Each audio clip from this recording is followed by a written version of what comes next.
Boise, Idaho recently released its annual water quality report, and our water nerds dug through it so that you don't have to. Make sure to comment below to suggest which city our water nerds should tackle next. Let's start with Chromium-6.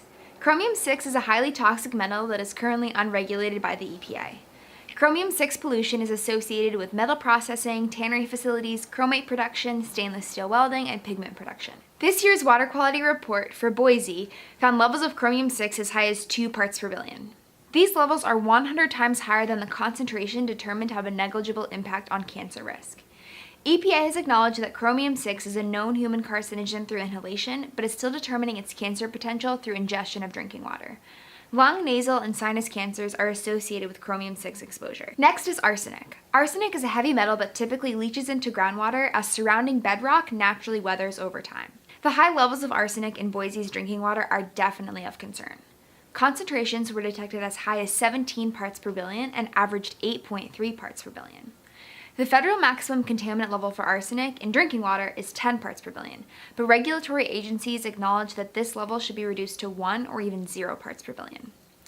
Arsenic is a toxic substance that is linked to a long list of health problems in humans. For example, bladder, lung, liver, and prostate cancers are associated with arsenic exposure. Next is disinfection byproducts, or DBPs.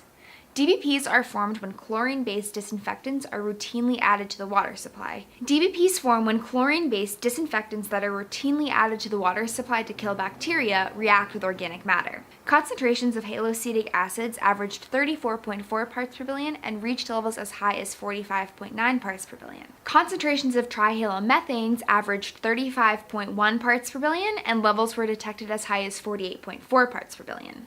For a bit of perspective, EPA's maximum contaminant level for haloacetic acids is 60 parts per billion and 80 parts per billion for trihalomethanes. Regulatory agencies have very little knowledge about the adverse health effects of DBPs and their toxicity. EPA has stated that they have been linked to an increased risk of bladder cancer, as well as kidney, liver, and central nervous system problems. High concentrations of uranium were also detected in Boise's drinking water.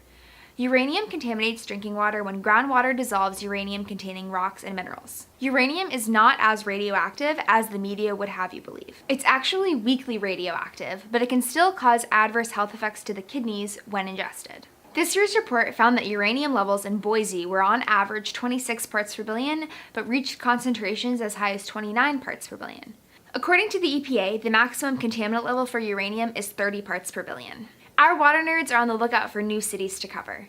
If you would like us to see what's going on in your hometown, please let us know and comment below. Also, if you have any questions about this report or anything else water related, drop us a line at hello@hydroviv.com or visit hydroviv.com and use our live chat feature. Our water nerds are based in Washington, D.C. and can answer any questions you might have. Thanks for watching.